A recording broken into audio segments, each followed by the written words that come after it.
사무엘상 2장 12절로부터 17절까지 말씀, 또 27절로부터 35절까지 말씀 제가 대표로 봉독하겠습니다. 사무엘은 엘리의 아들들은 행실이 나빠 여호와를 알지 못하더라. 그 제사장들이 백성에게 행하는 습관은 이러하니, 곧 어떤 사람이 제사를 드리고 그 고기를 삶을 때 제사장의 사환이 손에 3살 갈고리를 가지고 와서 그것으로 냄비에나 솥에나 큰 솥에나 가마에 찔러 넣어 갈고리에 걸려 나오는 것은 제사장이 자기 것으로 가지되, 실로에서 그곳에 온 모든 이스라엘 사람에게 이같이 할 뿐 아니라 기름을 태우기 전에도 제사장의 사환이 와서 제사 드리는 사람에게 이르기를, 제사장에게 구워드릴 고기를 내라. 그가 네게 삶은 고기를 원하지 아니하고 날 것을 원하신다 하다가 그 사람이 이르기를, 반드시 먼저 기름을 태운 후에 네 마음에 원하는 대로 가지라 하면 그가 말하기를, 아니라 지금 내게 내라. 그렇지 아니하면 내가 억지로 빼앗으리라 하였으니, 이 소년들의 죄가 여호와 앞에 심히 크면 그들이 여호와의 제사를 멸시함이었더라. 27절로부터 계속 읽겠습니다. 하나님의 사람이 엘리에게 와서 그에게 이르되, 여호와의 말씀에 너의 조상의 집이 애굽에서 바로의 집에 속하였을 때 내가 그들에게 나타나지 아니하였느냐? 이스라엘 모든 지파 중에서 내가 그를 택하여 내 제사장으로 삼아 그가 내 제단에 올라 분향하며 내 앞에서 에봇을 입게 하지 아니하였느냐? 이스라엘 자손이 드리는 모든 화제를 내가 네 조상의 집에 주지 아니하였느냐? 너희는 어찌하여 내가 내 처에서 명령한 내 재물의 예물을 밟으며 네 아들들을 나보다 더 중히 여겨 내 백성 이스라엘이 드리는 가장 좋은 것으로 너희들을 살찌게 하느냐? 그러므로 이스라엘의 하나님 나 여호와가 말하노라. 내가 전에 네 집과 네 조상의 집이 내 앞에 영원히 행하리라 하였으나 이제 나 여호와가 말하오니 결단코 그렇게 하지 아니하리라. 나를 존중히 여기는 자를 내가 존중히 여기고 나를 멸시하는 자를 내가 경멸하리라. 보라, 내가 네 팔과 네 조상의 집 팔을 끊어 네 집에 노인이 하나도 없게 하는 날이 이를지라. 이스라엘에게 모든 복을 내리시는 중에 너는 내 처소의 환난을 볼 것이요 네 집에 영원토록 노인이 없을 것이며, 내 제단에서 내가 끊어버리지 아니할 네 사람이 네 눈을 쇠랑케 하고 네 마음을 슬프게 할 것이요 네 집에서 출산되는 모든 자가 젊어서 죽으리라. 네 두 아들 홈리와 비누아스가 한날에 죽으리니 그 둘이 당할 그 일이 내게 표적이 되리라. 내가 나를 위하여 충실한 제사장을 일으키리니 그 사람은 내 마음 내 뜻대로 행할 것이라. 내가 그를 위하여 견고한 집을 세우리니 그가 나의 기름 부음을 받은 자 앞에서 영구히 행하리라. 아멘. 잠시 기도하겠습니다. 하나님 아버지, 이 시간도 이스라엘의 그 휘청거린 세대 속에서 하나님께서 친히 말씀하시던 그 말씀이 오늘 우리가 살고 있는 이 세대, 이 교회, 우리들에게 하나님께서 동일하게 말씀하시는 줄로 믿습니다. 하나님, 하나님의 말씀으로 받고 우리 심령들이 다시 한번 무릎 꿇고 하나님 앞에 회개하며 자복하며 우리가 다시 하나님 앞에 새로운 삶을 결단하는 귀한 이 시간 될 수 있도록 하나님 은혜를 베풀어 주시옵소서. 예수님 이름으로 기도합니다. 아멘. 제 친구 목사님이 좀 오래전입니다. 페이스북에 이런 기도를 써 올렸습니다. 하나님, 저희가 현실에 마비되지 않고 양식과 하나님의 정의에 깨어날 수 있도록 하여 주시옵소서. 저희의 뺨을 거세게 때려 주시옵소서. 삶의 수많은 미로, 생각들의 혼탁 가운데서 분별력이 있도록 저희의 의식과 생각의 중심에 자리해 주시옵소서. 보통 기도문에서 있을 수 없는 가가 제 눈을 끌었습니다. 저희의 뺨을 거세게 때려 주시옵소서.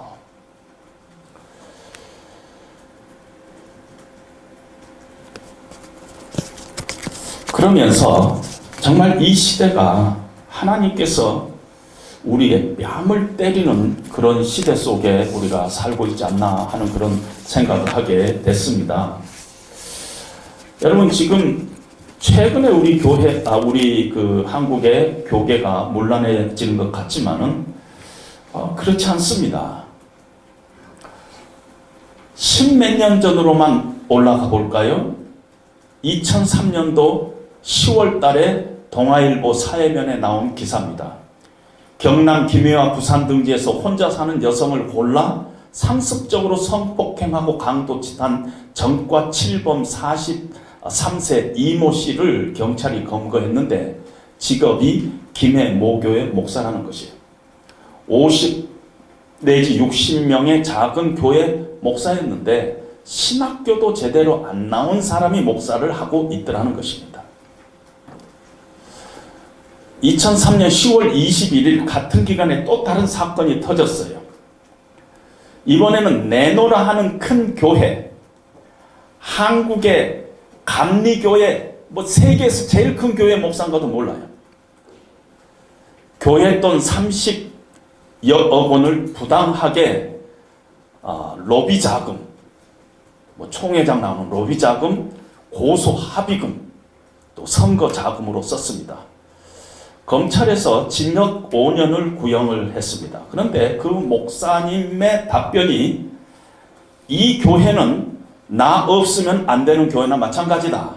내가 쓴 돈 이코르 교회가 쓴 돈이다 하면서 담임 목사 교회 일체론을 주장을 했어요.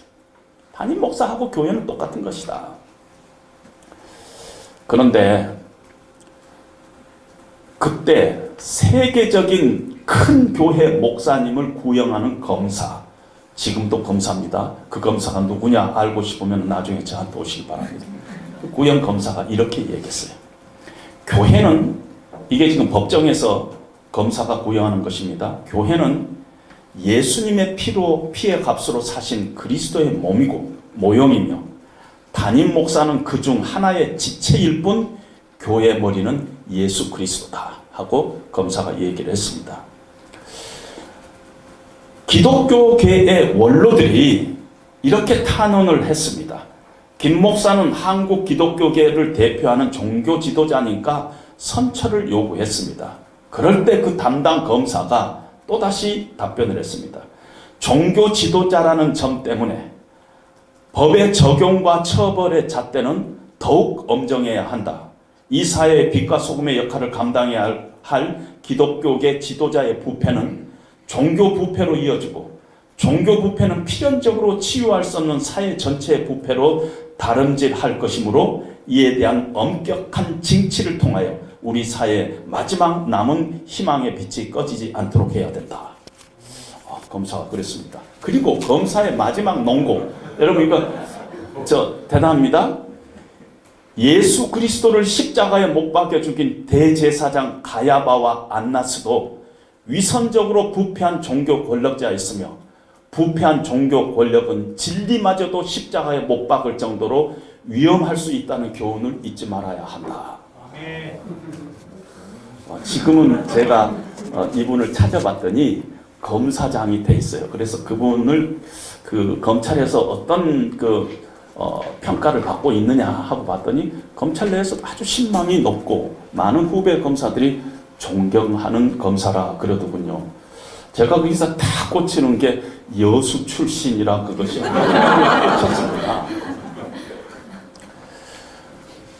그게 2003년인데 10년 후에 2013년도에 5월 24일 대법원 형사 2부에서는요. 대형교회 정모 목사를 교회 헌금 횡령죄로 징역 2년을 확정 판결하고 구속을 했습니다. 사이비 목사가 아닙니다. 이단이 아닙니다. 시골교회 목사가 아닙니다. 목동교회 목사예요. 목이 좋은 동네. 그리고 소속은 대한예수교 장로회 합동 소속이에요. 건강한 신학을 갖고 있다. 그런데 190회 이상 은행 계좌를 이체하면서 횡령 사실을 파악하기가 너무너무 어렵게 아주 악의적으로 했다는 것이, 그 판사가 볼 때 이건 악의적이다. 그 자리에서 구속하라 해갖고 구속됐어요.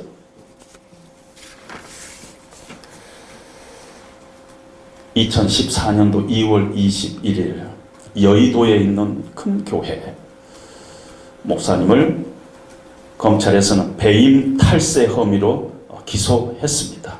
기소할 때 징역 3년, 집행유예 5년, 벌금 50억으로 기소를 했습니다. 그 큰아들도 똑같이 횡령 배임 해가지고 징역 2년 법정 구속을 했습니다. 그 교회 장로회에서 성도 16만 7천 명을 서명을 받아갖고 검찰에 제출했습니다. 어떤 법적 조치도 우리는 원치 않는다. 그리고 한기총이라는 단체에서는 이분은 노벨 평화상 후보감이다.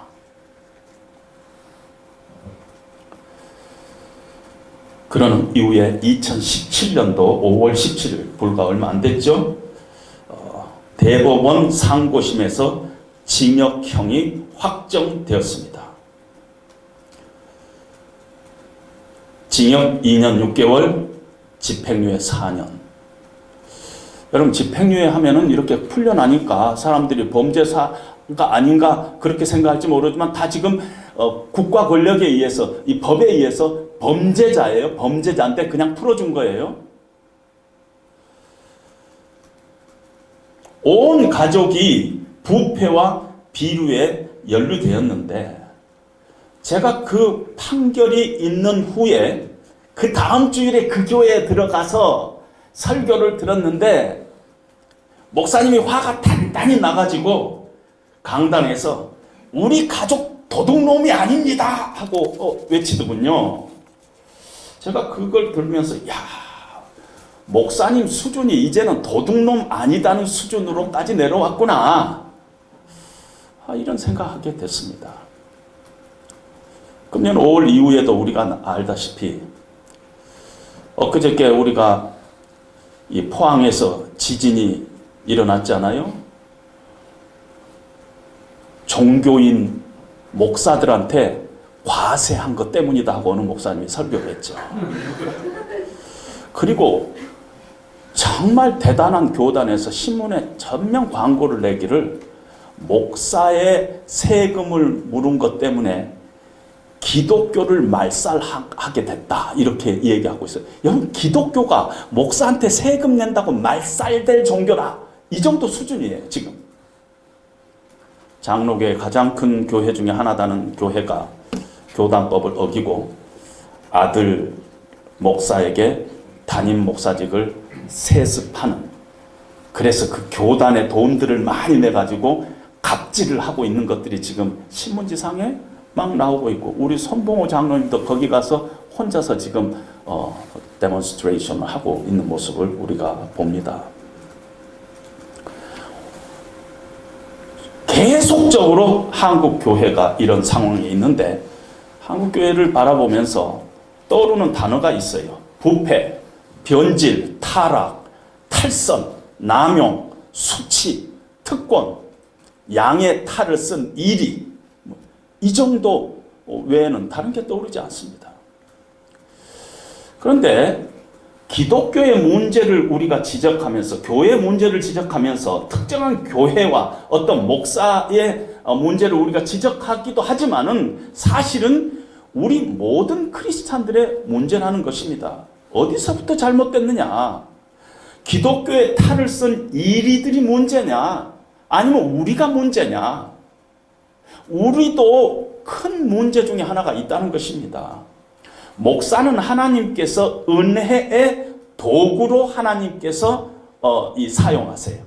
은혜의 주체가 아니라 하나님의 은혜를 목사는 전달하는 도구로 하나님께서 목사를 불렀어요. 그런데 우리가 목사를 은혜의 주체인 것 같이 우리가 받은 적은 없어요? 그 큰 교회, 하나님 중심, 교회 중심, 담임 목사 중심이더군요. 어떤 교회 세 가지 모토가 어떤 그런 어떤 그 안에 우리들은 없냐는 것이에요. 여의도의 큰 교회 목사님이 은퇴하려고 그러니까 교인들이 막 들고 일어났죠. 목사님 없으면은 교회도 교단도 없다며 영원히 우리와 함께 해달라고 눈물로 매달렸던 것 여러분 기억 안 나세요? 저는 그때 그것을 보고 아, 북한하고 똑같구나 하는 생각이 들었어요. 교인도 문제가 있다는 것이에요. 문제의 뿌리의 깊은 곳에 교인들이 있다는 것이에요. 교인들이 그렇게 목사를 만들어가고 있다는 것이에요. 그래서 오늘 우리는 우리들의 신앙을 좀 점검해 봐야 되겠다. 다른 사람이 아니라 순전한 마음으로 예수를 믿는 우리가 나도 모르는 사이에 우리도 타락하고 우리도 변질될 수 있다는 것이에요. 여러분 그 바퀴가 하나인 자전거를 이렇게 타잖아요. 그러면은 이 중심이 무게 중심을 탁 제대로 잡지 못하면은 반드시 자전거가 이렇게 엎어지게 돼 있어요. 오프 밸런스하게 돼 있다는 것이에요. 무게 중심을 잘못 잡으면은 중심을 잘못 잡고 있으면은 자전거가 탁 넘어지듯이 우리 신앙도 그런 때가 있다는 것이에요. 잠시 막 밟아가지고 한 2, 3m는 갈 수 있을까 모르지만은 중심이 흐트러지면은 반드시 자전거는 오프 밸런스 하면서 넘어지게 되어 있다는 것입니다. 우리의 신앙생활 가운데 언제가 우리도 모르는 사이에 오프 밸런스가 되고 있는가? 왜 한국 교회 안에 이러한 타락과 변질과 부패와 탈선이 왔는가? 어디서부터 잘못됐는가? 오늘 우리는 사무엘상을 통해서 우리가 그것을 찾아봐야 할 줄 압니다. 사무엘상은요, 사사기 끝에 있습니다. 사사기 시대는 사람들이 각기 소견에 옳은 대로 행한 데 있어요. 집집마다 신학교가 있었어요. 부자들이 제사장을 고용했어요. 그리고 그 고용된 제사장들은 첩살림도 하고 강도짓도 하고 그런 것들이 사사기에 나오고 있습니다. 그 시대의 제사장이 엘리였어요. 성경은 엘리 제사장을 통해서 그 시대를 통해서 우리에게 실패 모델을 우리에게 제시하고 있는 것입니다. 엘리 제사장에게 두 아들이 있었는데 홈리와 비느하스라고 있었는데 걔들도 제사장이었어요. 그런데 2장 12절에 보니까 엘리의 아들들은 불량자라 여호와를 알지 못하였더라. 엘리의 두 아들들은 행실이 나쁠 뿐만 아니라 악하고 뻔뻔스러운 놈이라는 단어예요. 불량자가. 그런데 여호와를 알지 못했다는 것입니다. 제사장의 옷을 입고 제사장 노릇을 하고 있지만은 하나님을 알지 못했다는 것이에요. 하나님을 믿지 않았다는 것이에요. They have no regard for the Lord. 하나님에 대해서 관심이 없었다는 것이에요. 하나님을 하나님으로 인정하지 않았다는 것이에요. 하나님 앞에 죄를 짓고 죄에 대한 인식도 없었고 두려움도 없었다는 것이에요. 옷은 제사장 옷을 입고 있었는데 하는 것은 제사장 노릇을 하고 있는데 하나님을 모르는 자였다는 것입니다. 그 당시 백성들이 제사를 지낼 때 그 제물을 고기를 갖고 왔어요. 그리고 하나님께서는 그 고기에 있는 기름은 하나님의 것이니 반드시 하나님 앞으로 돌리라고 그래서 먼저 태우라고 얘기를 했습니다. 그래서 아벨이 하나님 앞에 제사 지를 때 우리가 성경에 보면은 양의 첫 새끼와 그 기름을 드렸더라 이렇게 하고 있어요. 하나님께서 기름을 드리라고 하는 것이에요. 하나님께서 지금 팩트가 좋아서 먹고 싶어서 그런 거 아닙니다. 하나님께서는 이 제사법, 이 구약시대 때 제사법들을 통해서 그냥 하나님의 말씀에 우리로 하여금 따지지 말고 순종하는 법을 배우게 만드는 것이 그게 기름이냐 뭐냐 이거 따지지 말고 그리고 기름을 먼저 태우고 그리고 남은 고기를 삶아가지고 그 중에 일부는 제사장에게 드리고 그 가족들이 먹을 수 있도록 하나님께서 했습니다. 그런데 홈리와 비느하스가 기름을 태우기 전에 제사장에게 줄 고기를 내놔라는 것입니다. 생고기 내놔라는 것이, 안 주면 가만 안 둔다 하고 협박하고 강제로 뺏었습니다. 왜 생고기를 원했을까? 하나님의 법도는 다 삶아가지고 기름은 하나님 앞에 태우고 나머지 살고기는 삶아가지고 주라 했는데 왜 생고기를 내놔라 주었을까? 뭐 여러 가지로 생각해 볼 수 있습니다. 내다 팔면은 돈이 되기 때문에, 돈이 눈이 어두워서 그럴 수도 있고요. 혹은 기름이 좀 들어간 고기를 구워 먹으면 맛있으니까 그럴 수도 있습니다. 이 솥에다가 고기를 삶을 때도요, 지금 삶고 있는데 큰 그 포크로 갖고 팍 찍어가지고 찍히는 것은 내 거다 그리고 갖고 갔습니다. 왕건이는 자기 거라는 것이에요. 왕건이 사건이라고 있어요. 농담입니다. 그렇게 왕건이를 이제 뽑아갔습니다. 하는 짓이요, 하나님의 것과 하나님이 내게 허락하신 것을 구별하지 않았어요. 하나님에게 들어야 할 것을 욕심의 눈이 어두워 가지고 하나님을 멸시했습니다. 거룩한 옷을 입고 거룩한 척 행동하면서 중심은 썩어 있는 것이, 아니 처음부터 하나님이 없는 자예요. 하나님을 모르는 자였어요. 하나님하고 아무 상관없는 짓을 한 거예요. 몽창 하나님의 것 가져간 것입니다. 하나님이 허락하신 직분을 자기의 특권으로 유지하면서 이 어떤 수단과 기회로 삼아가지고 남용을 했어요. 사적으로 사용을 했어요. 그래서 타락을 한 것입니다. 한술 더 떠가지고 회막문에서 수종드는 여인들이 있었는데 그 여인들을 간음하는 악한 짓을 했습니다. 동침을 했어요. 동침이 사건이라고. 소문이 쫙 퍼졌어요. 엘리가 그 소식을 듣고 아들을 불러가지고 막 주의를 주면서, 지금 세상에 어떤 소문이 난 줄 아느냐? 왕건이 사건, 뭐 동치미 사건, 막 야단 법석이다 SNS 상에서. 그래가지고 네가 그러면 되겠느냐? 그러지 말라. 소문이 좋지 않다. 하나님 앞에 범죄한 것이다 하고 이 얘기를 합니다. 그런데 듣지 않았어요.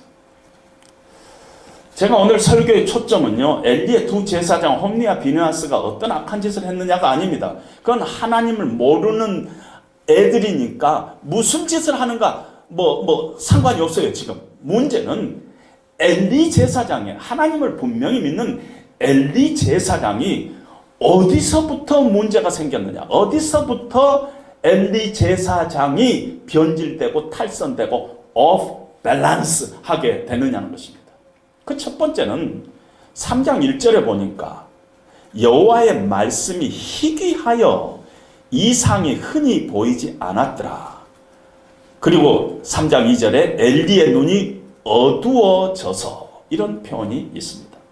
하나님의 말씀이 희귀해졌다는 것이에요. 구약시대 때는요, 하나님께서 대제사장에게 말씀하시고 대제사장이 그것을 백성들에게 얘기했어요. 하나님의 말씀을 늘 들었어요. 여러분 조심하시기 바랍니다. 하나님의 음성을 듣는 것 쪽에 지금 많이 빠져있는 많은 분들이 바로 오늘 이 본문을 가지고 프루프 텍스트로 얘기합니다. 봐라, 하나님께서 엘리에게 말씀하시고 있는, 그거 아닙니다. 구약시대 때 대제사장을 통해서 하나님께서 말씀하시던 것이 오늘날에도, 엘리에게 하나님께서 말씀하셨으니 오늘날에도 우리에게 하나님께서 직접 말씀하시는 그 음성을 들어야 되겠다. 그런 논리가 아닙니다. 그건 나중에 언젠가 한번 다시 정리할 때가 있을 것입니다. 제사장은요, 그 당시에 제사장의 직분 중에서 선지자적인 역할까지 같이 했어요. 하나님의 말씀을 듣고 하나님의 뜻을 백성들에게 알리는 그런 역할이 선지자였어요. 제사장이었어요. 그런데 하나님의 말씀이 엘리 제사장에게 희귀해졌어요. 하나님이 말씀하시지 않은 것이 아니라 귀가 어두워졌어요. 그래서 하나님께서는 대제사장인 엘리를 통해서 하나님의 뜻을 계시하지 않고 어린 사무엘을 부르고 있는 것을 봅니다. 하나님의 음성을 듣지 못했어요. 영적으로 깨어있지 않았어요. 자녀가 예수를 안 믿는데도 제사장을 시키고 있어요. 자녀가 악행을 저지른데도 다른 사람들은 다 알고 있는데 자기만 모르는 거예요. 다른 사람한테서 듣고 이런 사건이 있었다더라. 저런 사건이 있었다더라. 너희의 악행을 백성들로부터 들었다는 것이 백성들로부터 듣고 안다는 것입니다. 얼마나 분별력이 없으면은 온 세상이 다 아는데 아버지가 지금 모르고 있는 거예요. 아들들이 아버지 대제사장인 아버지의 말을 듣지 않았어요. 얼마나 아버지가 우스웠으면 듣지 않았겠어요. 그 당시는요, 대제사장은 생사여탈권을 갖고 있었어요. 하지마 하면은 못하는 거예요. 너 제사장 옷 벗어. 그럼 벗어야 되는 거예요. 그런데 그렇게 안 한 거예요. 그냥 말로만 야단치고 그냥 놔두는 것이, 불의한 일을 보면서 자기 아들이기 때문에 한쪽 눈을 감아버리는 것입니다. 성전에서 간음을 했어요. 도둑질 했어요. 뿐만 아니라 하나님께서 이 엘리 선지자에게 3장 13절에 이렇게 얘기했어요. 내가 그 집을 영영토록 심판하겠다고 그에게 말한 것은 그의 아는 죄악으로 인함이니 그가 자기 아들들의 저주를 자청하되 금하지 아니하였다는 것이에요. 하나님께서 이 가문에 내가 심판을 내리겠다 했는데도 별로 그렇게 아주 신중하게 생각하지 않고 아이들을 금하지 않았다는 것이에요. 금할 수 있는데 금하지 않았다는 것이에요. 대제사장이 생사여탈권을 갖고 있었는데 금하지 않았다는 거예요. 죽일 수도 있는데 하지 못하게 하는 것도 못했다는 것입니다. 불의한 일을 알면서도 한쪽 눈을 감아버렸어요. 그때부터 영적인 눈이 어두워진 것입니다. 그래서 변질되고 탈선된 것입니다. 내 생각대로 한 것입니다. 하나님의 음성 대신에 내 생각, 내 경험, 내 상식, 내 욕심의 소리를 하면은, 그런 쪽으로 우리가 자꾸 우리의 귀를 열어놓으면은 반드시 하나님의 음성을 안 들으면은 반드시 세상의 잡소리가 들리게 돼 있어요.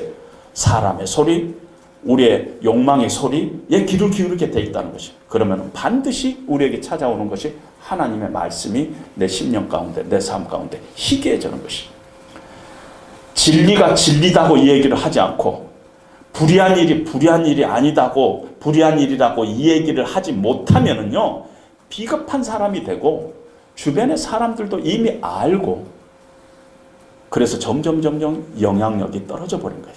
대제사장인데도 사람들이 대제사장으로 여기지 않을 만큼 영향력이 떨어져 버리는 게 뭐냐면은, 정말 이것이 옳은 일이냐 옳지 않은 일이냐 하는 것을 알고 거기에 대해서 생명을 거는 일이 없이 적당히 한눈 감아버리니까 이런 일이 발생하는 것입니다. 이렇게 하나님의 말씀이 희귀해졌어요. 하나님으로부터 하나님의 뜻을 계시받는 것이 희귀해졌어요. 이 시대의 목사도 마찬가지예요. 늘 설교 준비하는 데만 하나님의 말씀을 연구를 하지, 이 하나님의 말씀이 나에게 주신 하나님의 말씀으로 받는 목사가 얼마나 되느냐는 거죠. 그런 어떤 약함이 우리 가운데 있다는 것입니다. 두 번째로, 엘리 제사장이 언제부터 이런 변질되고 타락되고 탈선되어서 넘어지게 됐느냐 하면은, 하나님보다 더 중하게 여기는 게 있었어요. 오늘 29절에 보니까 너는 어찌하여 네 아들들을 나보다 더 중히 여겨 내 백성 이스라엘이 드리는 가장 좋은 것으로 너희들을 살찌게 하느냐. 왜 나보다도 네 아들들을 더 중요시 여기느냐. 더 중히 여기다는 단어가요, make heavy라는 단어예요. give weight to, 이런 뜻이에요. 그러니까 무게를 주는 거예요. You gave more weight to your sons than me. 그러니까 네가 나보다는 너의 아들들에게 더 많은 무게를 뒀다는 것이에요. 무게를 뒀다는 그런 뜻입니다. 아들들을 더 중요시 여겼다는 것이 아들독에 무게를 뒀다는 것이에요. 그래서 사무엘 상하를 연구하는 신학자들 간에 사무엘 상하의 가장 핵심적인 단어를 꼽을 때 웨이트라는 단어를 꼽기도 해요. 웨이트다. 사무엘서의 가장 중요한 단어 한 단어를 꼽은다면 웨이트다 하고 이 얘기를 하시는 학자들도 있습니다. 우리도 그럴 수 있어요. 말로는 하나님 하나님 하면서 하나님보다도 더 나를 지배하는 것이 있다면 우리는 지금 엘리 제사장과 똑같은 길을 갖고 있어요.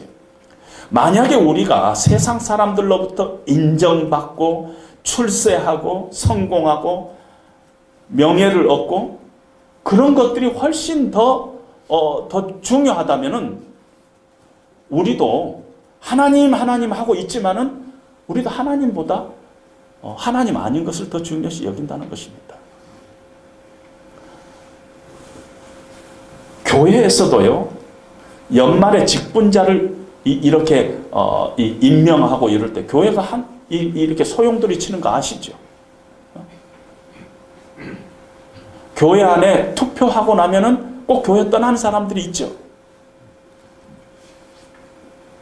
그런 것들이 다 정말 내가 하나님만 내 중심에 웨이트로 두고 있느냐, 아니면은 내 자존심, 내가 사람들로부터 인정받는 거, 이런 것에 내가 지금 웨이트를 두고 있느냐, 우리가 한번 돌이켜봐야 한다는 것입니다. 하나님께서는 30절에 나를 존중히 여기는 자를 내가 존중히 여기고 나를 멸시하는 자를 내가 경멸히 여기리라.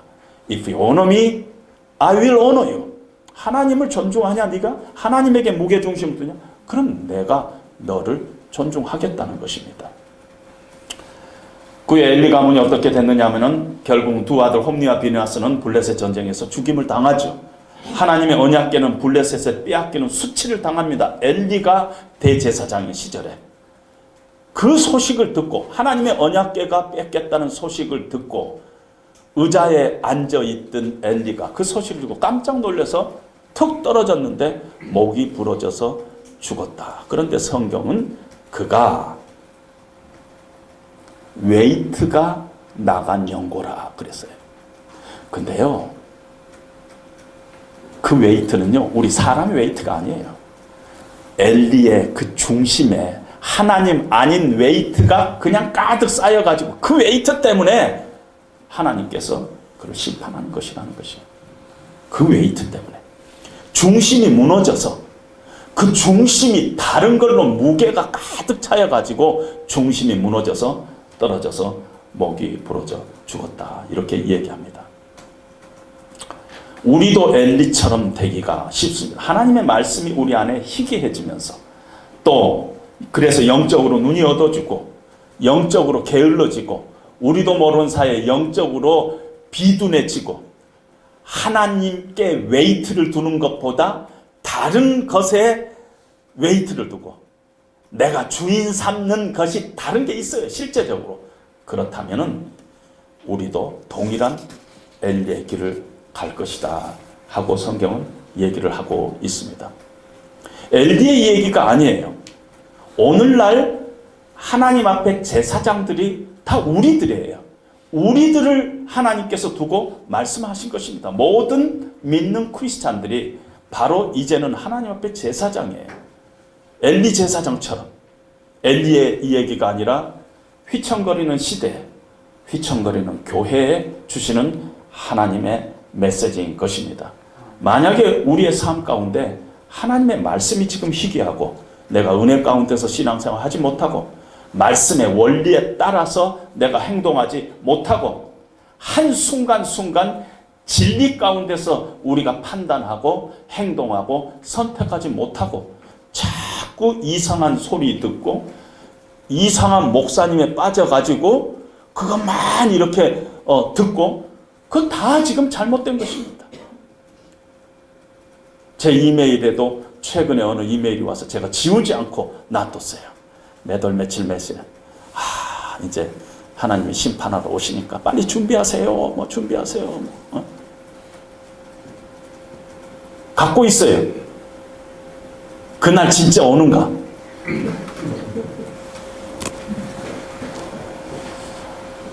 한순간 정말 진리 안에서 생각하고 판단하지 못하고 세상과 타협하고 불의한 일에 한쪽 눈을 감아버리고 있다면, 나도 모르는 사이에 습관적으로 신앙생활하고 있다면, 그래서 능력 없는, 생명 없는 신앙생활을 하고 있다면, 내 삶의 판단이 늘 하나님 앞에 두지 못하고 있다면, 우리가 뭘 고백하고 있어요? 하나님의 말씀은 우리의 신앙과 우리의 삶의 유일한 지표라고 우리가 고백하면서, 실제적으로는 나는 세상의 소리에 귀를 기울이고 나의 욕망의 소리에 귀를 기울이고 사람의 소리에 귀를 기울이고 있다면은, 우리도 모르는 사이에 언젠가 우리가 타고 있는 한 발 자전거가 밸런스 웨이트를 잃으면서 오프 밸런스 하면서 꽝 하고 넘어질 때가 있다는 것입니다.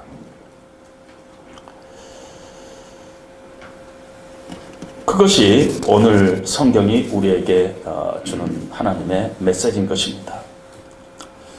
비나스의 아내가 아들을 낳으면서 죽으면서 이 아이의 이름을 이가봇이라고 하라고 했습니다. 하나님의 영광이 이스라엘에서 떠났다. 상황적으로는 그래요. 하나님의 언약궤도 뺏기고 제사장인 남편과 시동생도 전쟁에서 죽고 대제사장이 시아버지 목이 불어서 죽고 하나님의 영광이 이스라엘에서 떠난 것 같습니다. 그러나 틀린 얘기예요. 하나님의 영광을, 만약에 하나님의 영광을 우리의 특권, 우리의 어떤 권력 이런 걸로 생각한다면 하나님의 영광이 떠났겠죠. 그러나 하나님의 영광은 이스라엘을 떠난 적이 없어요. 이렇게 혼탁한 상황 가운데서도 하나님의 영광은 하나님께서 다시 이스라엘에게 영광을 부어주시기 위해서 계속 하나님께서 지금 인내하시고 계세요. 지금은 어느 때냐면 하나님의 영광이 다시 이스라엘에 나타나기 전에 하나님 앞에 수치스러운 일을 하나님께서 먼저 제거하고 있는 작업을 하고 있는 것입니다. 그래서 오늘 성경 35절에 보니까 내가 나를 위하여 충실한 제사장을 일으키리니 그 사람은 내 마음 내 뜻을 행할 것이라. 내가 그를 위하여 견고한 집을 세우리니 그가 나의 기름 부음을 받은 자 앞에서 영구히 행하리라. 어떤 예언적인 말씀을 하나님께서 하십니다.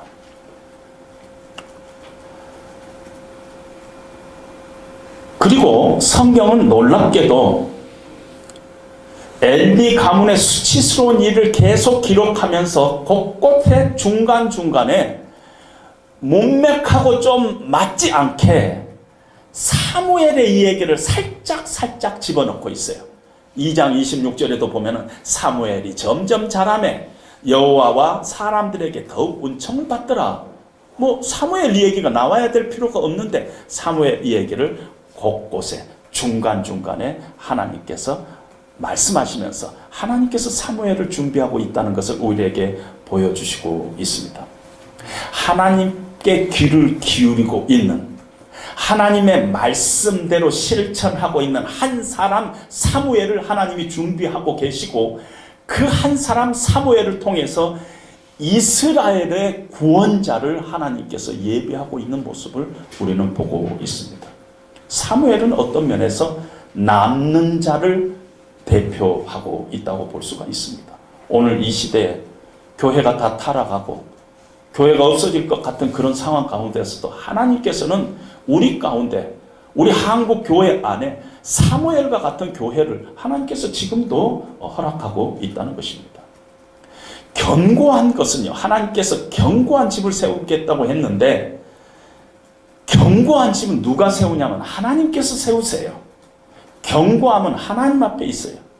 우리 중심을 하나님 앞에 내려놓을 때 우리의 삶이 견고해지는 것이지 다른 걸로 견고해지지 않아요.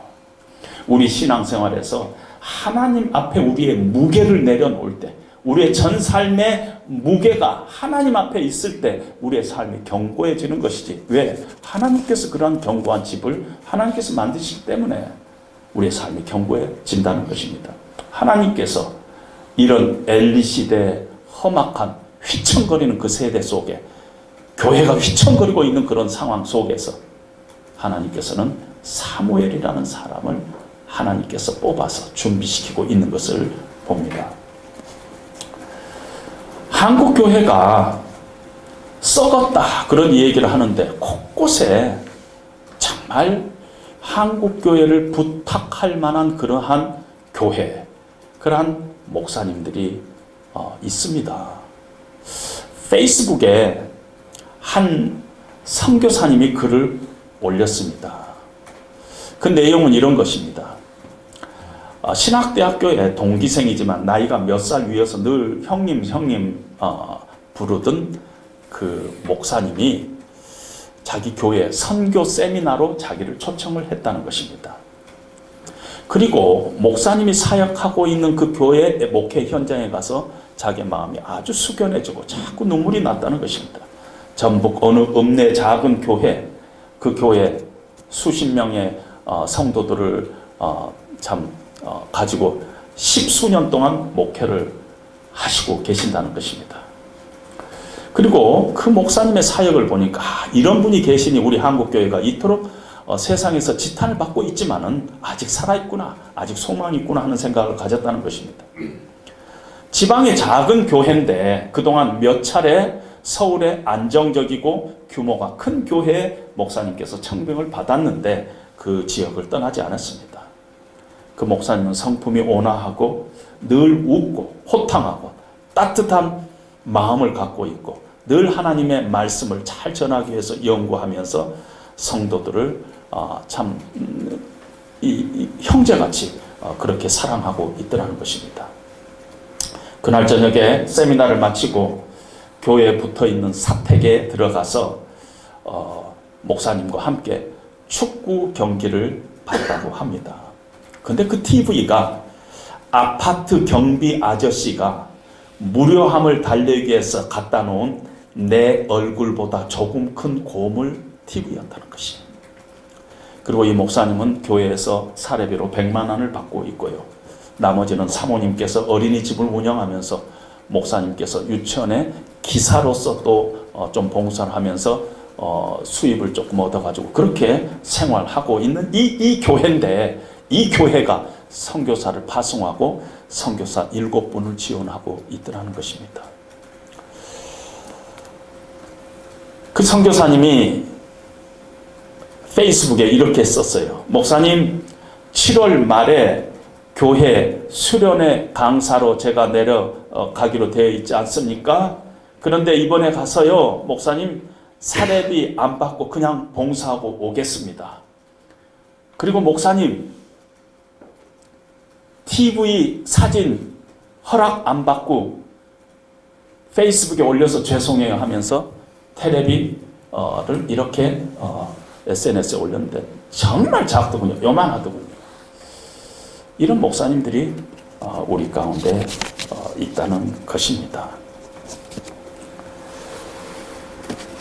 친구 목사님께서 SNS 상에 하나님 우리가 참 잘못하고 있으니까 하나님 우리의 뺨을 때려주세요.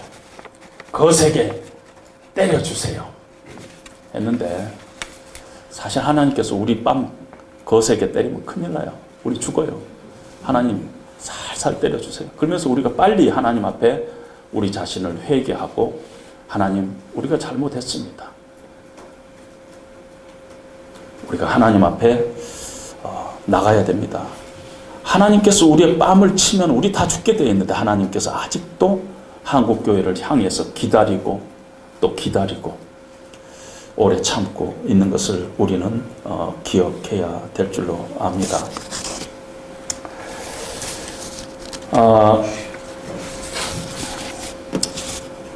결론적으로 말씀드립니다.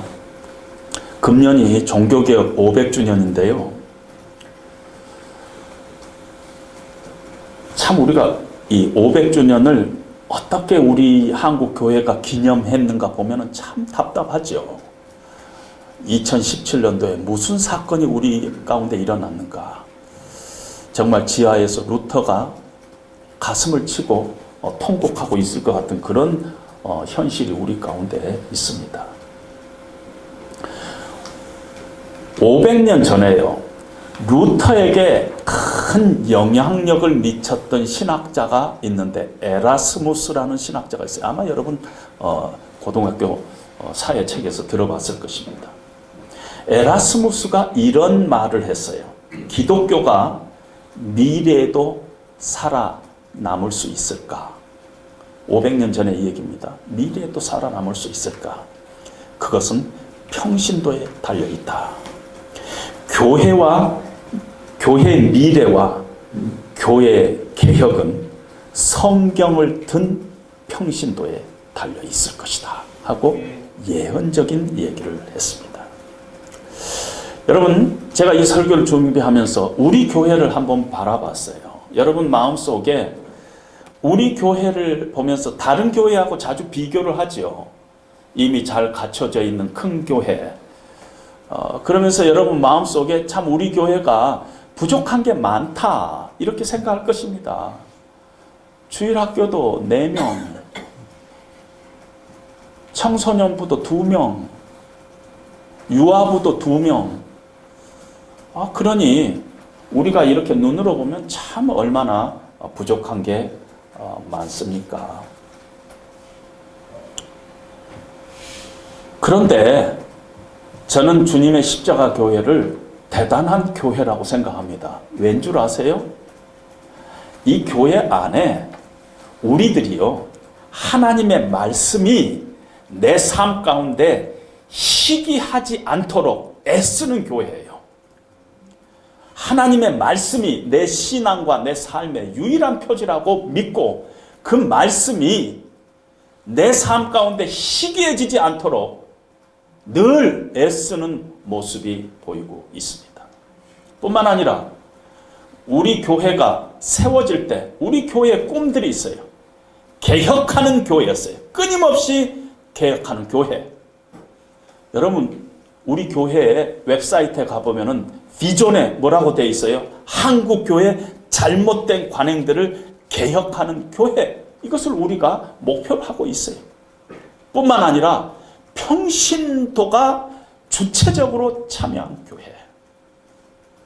하나님의 나라와 그의 몸된 교회의 사역의 주체가 평신도들로서 그 평신도들이 그 하나님의 나라의 역사에 교회 사역에 주체적으로 참여하는 교회. 이런 교회요, 시중에 없어요. 우리가 그렇게 사는 건 또 다른 문제지만 그런 비전을 가지고 그런 목표를 가지고 움직이는 교회가 그렇게 없다는 것이 많지 않아요. 아마 이 대한민국 다 훑어봐도 한 10개 정도밖에 없을 것 같아요. 그 중에 주님의 십자가 교회가 있는 것입니다. 뿐만 아니라 그런 뜻을 가진 교회가 흩어져서 세상 속에서 하나님의 소명을 이루어가는 교회예요. 우리의 직업 속에서. 그걸 꿈꾸고 있는 교회예요. 지금 좀 부족하지만, 부족한 부분이 많이 있지만 우리의 꿈이 있다는 것이에요.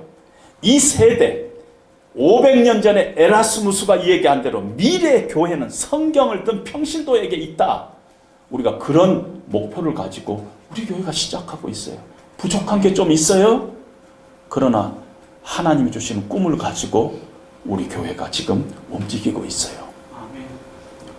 그런 자부심을 가지고, 그런 소명을 가지고 우리의 삶의 현장 속에서, 직업 속에서 우리는 여전히 하나님을 예배하기를 원한다. 빛과 소금이 되게 하여 주시옵소서. 늘 고백하면서 그런 교회를 향해서 우리가 나갑니다. 우리 교회가 한국 교회의 소망이 되어야 합니다. 어려운 일이 있을 거예요. 앞으로도 교회가 더 안정되고 더 건강해지는데 우리가 더 어려운 일들이 있을 것입니다. 그러나 하나님께서 주신 꿈을 붙잡고 인내하면서 우리 교회를 위해서 기도하면서 늘 하나님 앞에서 우리 자신을 바라보면서 내 삶 가운데 하나님의 말씀이 희귀한 그런 적은 없는가? 내가 지금 내 중심에 나 무게를 어디다 두고 있는가? 하나님 앞에 두고 있는가? 다른 것에 두고 있는가? 늘 우리 자신을 돌이켜보면서 회개하면서 늘 결단하면서 그럴 때 하나님께서 우리 교회를 더욱더 축복해 주시고 우리의 삶 가운데 하나님의 소망이 되는 그런 놀라운 일들이 하나님 앞에 영광을 돌리는 하나님의 영광이 우리와 함께 있는 그런 일들이 우리 가운데 함께 있을 줄 믿습니다. 잠시 기도하겠습니다. 하나님 아버지 감사합니다. 오늘 참 낙심되고 좌절되는 그런 이야기지만 그 가운데 하나님께서 여전히 교회를 향한 소망을 하나님께서 버려두시지 아니하시고 우리들 대제사장 예수 그리스도를 따르는 우리 제사장들, 우리 주님의 십자가 교회 성도들, 평신도들에게 교회 미래를 맡기고 교회 개혁을 맡기고 우리가 그런 소원을 가지고 부족하지만 오늘도 우리가 우리의 잘못된 관행들을 개혁하면서 우리가 주체적으로 하나님의 몸된 교회에서 사역을 감당할 수 있도록 하나님 우리를 사용해 주시니 감사합니다. 하나님의 오래 참으심과 긍휼하심을 늘 저희들이 간구할 수밖에 없습니다. 날마다 선택하면서 하나님이 원하시는 길을 선택하면서 살아가는 저희들 될 수 있도록 주님 축복하여 주시옵소서. 아멘. 예수님 이름으로 기도합니다. 아멘.